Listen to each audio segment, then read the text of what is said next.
Hey guys, welcome back to SSFX Academy.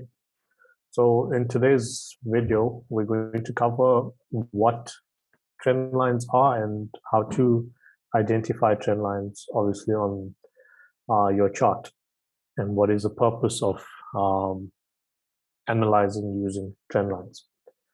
So what are trend lines? A trend is when price moves in a zigzag fashion, but still follow an imaginary path, or a trend in one direction. The trend can be further defined by a trend line. So a trend line connects significant lows a trend line connects significant lows in an uptrend, and they connect significant highs in a downtrend, creating dynamic support or resistance. Dynamic support or resistance means that as time changes, so does the price of the support or the resistance. For instance, in an uptrend, the level of support goes up as time progresses, and in a downtrend, the level of resistance goes down as time progresses. So an uptrend is identified when there are a series of higher highs and higher lows being formed as time passes. The trend line is drawn from the lowest point of the trend and connects two or more lows in the market. So if you look at this example, this is a clear uptrend. We've got a series of higher highs and higher lows forming in the market. So immediately, the fact that you've got these higher lows, you know that you need to draw an upward trending trend line. So a line that connects the lows of these, the line that connects each higher low on this uptrend. That will give us our trend line. So in order to have a valid trend line, you need to have a minimum of 2 touches on the line that you have drawn. A bullish trend line acts as dynamic support in the market. So just want to switch to the chart quickly, just to give you guys an example here. If you go to, actually, let's just go to let's switch to the chart. Okay, so as you can see, we've got an uptrend currently in the market. Why do we have an uptrend? We've got a series of higher lows being formed. So your first one being there.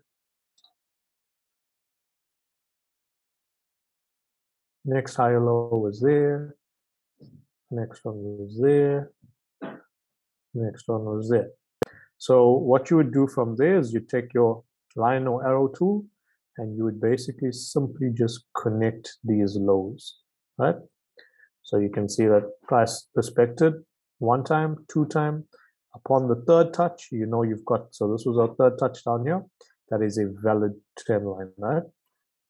So let's go back. Okay. So we've discussed that bullish trend lines act as dynamic support in the market. All right, so in an uptrend, when a bullish trend line is broken, it now acts as a dynamic resistance. Price will generally come back to retest this resistance. When drawing the trend line, we pull it from the wick, from the candle wick. So we pull the trend line using the candle wicks and not the bodies, right? This is how I prefer to draw them. I know some traders might pull them across the bodies, but yeah, I use it. I pull all my trend lines from the wicks. So the trend line must not cut through price, right? So it's important that you understand that you cannot draw this trend line. So we're drawing it through these wicks, and it's acting as a dynamic support in the market. Support where it's respected once, respected twice, respected 3 times, 4th time it respected, and then here this area, price broke out. So that now becomes a dynamic resistance in the market. So that area of the trend line, so once price breaks through that trend line, it now becomes a resistance. So you're looking at that. Price comes back, retests the backside of that trend line, and then drops off from there.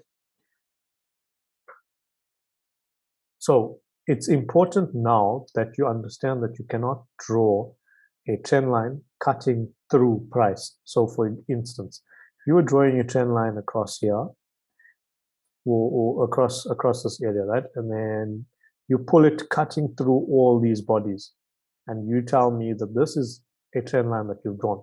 That's incorrect. Why? Because you've cut through price. You've cut through the candles. So this is an invalid trend line. You need to draw them using the wicks of each candle, and it needs to act as a support. So you need to have 3 or more touches on that trend line to validate your trend line. Generally speaking, the third touch on your trend line will give you the best reaction. So if you were looking at a buy from there, you'd be looking at something like that. Of that trend line, obviously your entries would be on the lower time frame. Could have caught a buy like that from there. So that is the purpose of a trend line in an upward trending market. So back here, it's important to note that in an upward trending market or a channel, so a channel to the upside or an upward trending market, will always break out to the downside. If you spot a breakout to the upside, then this is generally the false breakout or the fake out to catch liquidity before the sell. So what do I mean by this? Quite simply, this is a good example here. So we've got an upward trending market. So price has respected this dynamic support trend line, and then price broke out to the downside. Remember what I said. So when you've got an upward trending market or a channel to the upside, so if this was a channel and do something like that, you know that it's going to break out to the downside, which is what it did. It broke out to the downside.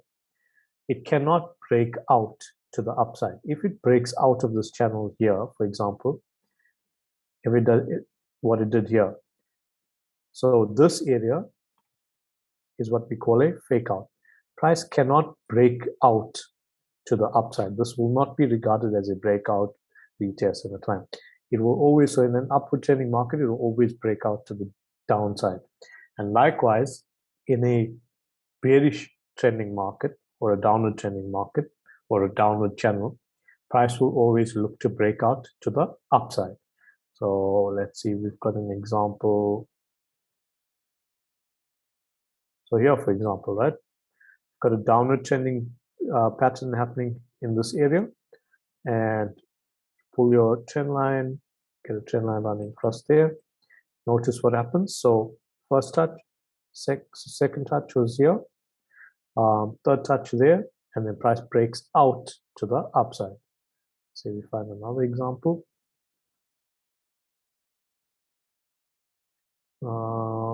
Again, so got it here.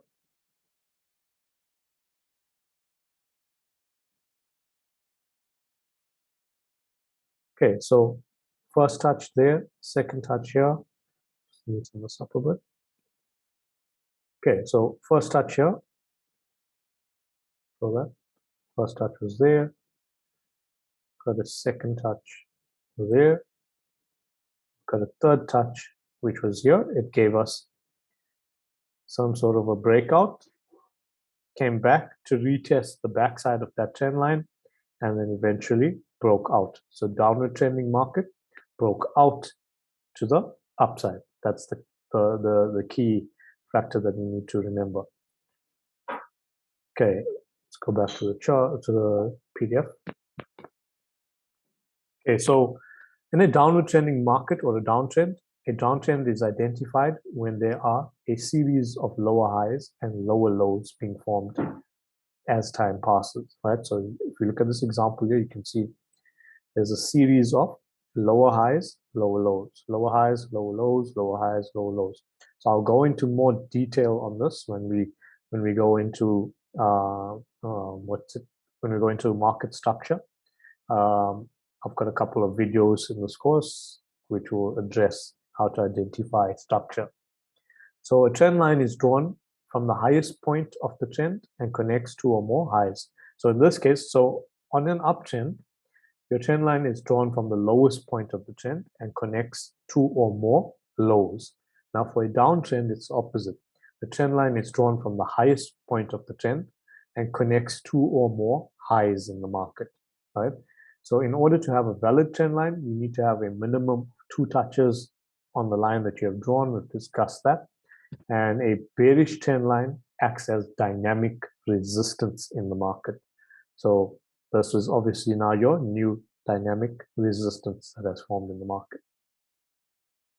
On a downtrend, when a bearish trend line is broken, it now acts as a dynamic support. Price will generally come back to retest this new support. So if you look at this example, if we broke out of this, so it was a downward trending market, price broke out to the upside, right? It came back, retested the backside of that trend line, and then continued its path to the upside. Why did we trade? Why were we looking for longs after price broke out? Because you know that once price breaks out of a downward trending market or a downward trending pattern, or a channel to the downside, it obviously needs to break out now and continue its move to the upside. So when drawing the trend line, we pull it from the candle wicks. We've discussed this. It is important to note that in a downward trending market or channel, price will always break out to the upside, like I discussed earlier. If we get a move like this to the downside, so where we break out to the downside first, not really a breakout, it's actually a fake out. So when we break out to the fake out to the downside, you know that price's intention is now to obviously continue its path to the upside and break out of this channel. We cannot break out to the downside in a downward trending market. Let's see if I can find you guys a quick example of that, where we would have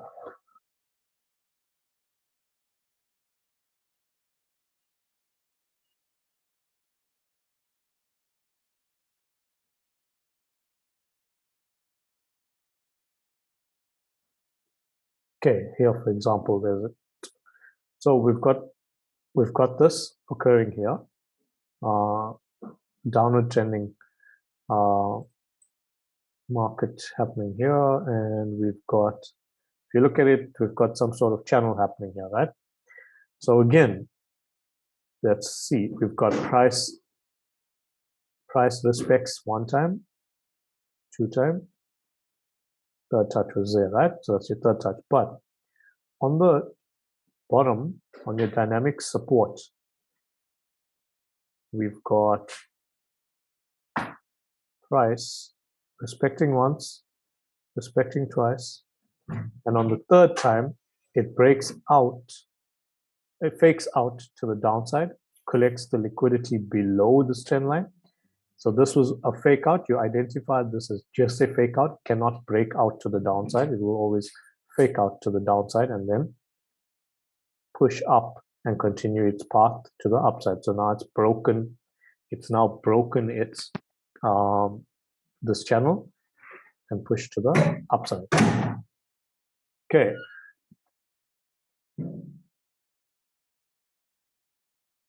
So channels.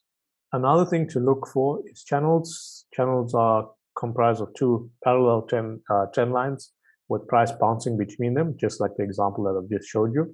The typical strategy is to sell at the top of the channel and to buy at the bottom of the channel, right? That's what most retail traders do.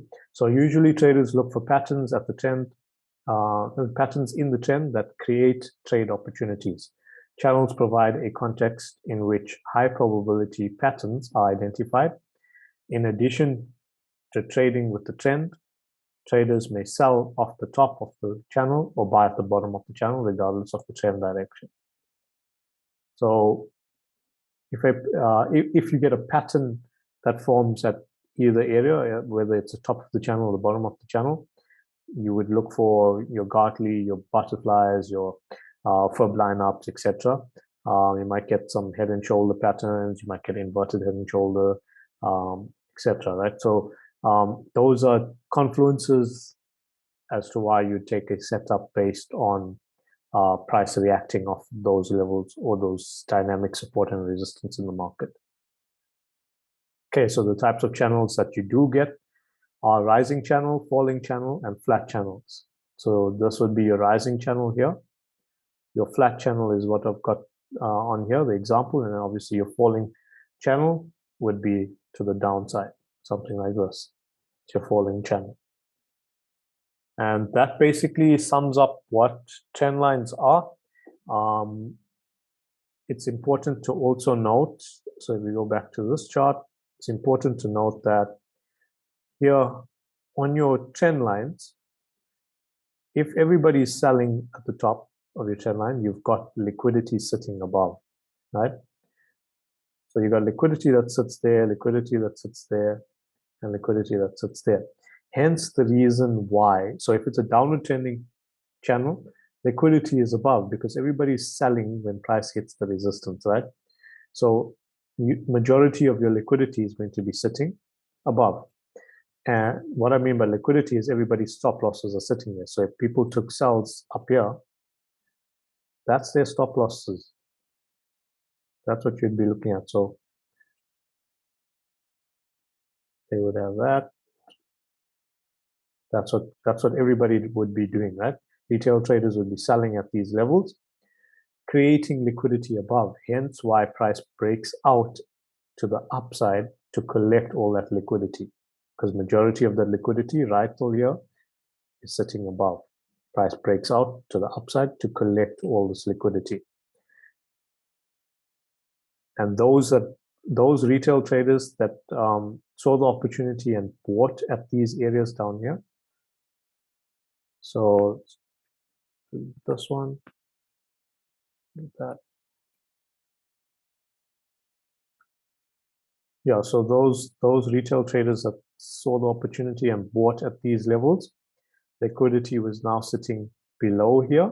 Hence why price comes down, spikes below to catch this liquidity because everybody's buying at this level. So price spikes, catches liquidity, and then breaks out, collects all the liquidity above as well in this push to the upside here.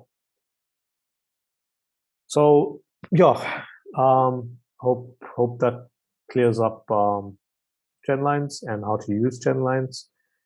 I will catch you guys on the next video.